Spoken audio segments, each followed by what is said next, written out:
I just wanted to tell you a small anecdote because you're Italian, you know. So the first colonizers who were, despite the malaria, despite all these things, trying to come into Sudan, in South Sudan, they came from Kenya, with the Word of God, with the Bible, and if you want to go to a place with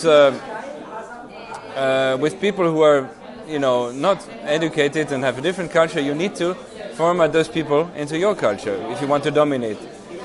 So to format the people into your culture is you need education and you need to, you know, schools and the Word of God and all these things. So the colonizers, Italians, said to the Dinka, the Dinka tribe, we need your children to come to school. And the local tribal leaders of the Dinka tribe said, "What is school? We don't care about school. We don't need you.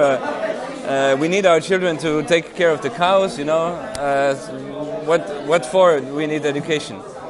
And the Italians, of course, they knew if you don't educate a certain group of people, you cannot dominate the place. You know, because you need middlemen, you need translators, you need if you want to take possession of a land, you need complices. And you need to educate those complices, basically. And but the Dinka said, no, we keep our children for the cows. And then the Italians said, well, we really need those children. And they said, no, they stay with the cows. And they said, okay. So the colonizers said, okay, we give you some presents. So you give us some children for school.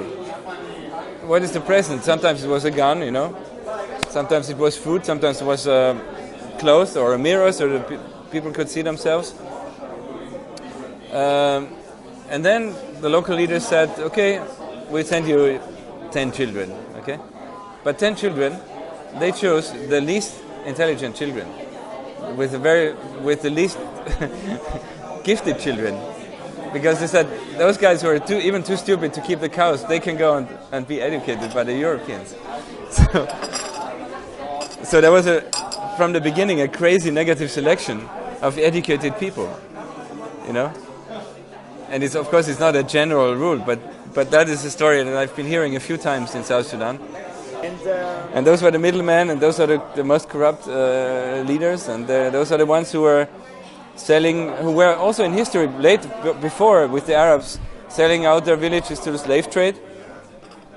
The Arabs did the same thing. They went to the villages, they trained a certain elite, and the certain elite was the middlemen for the slave trade, you know.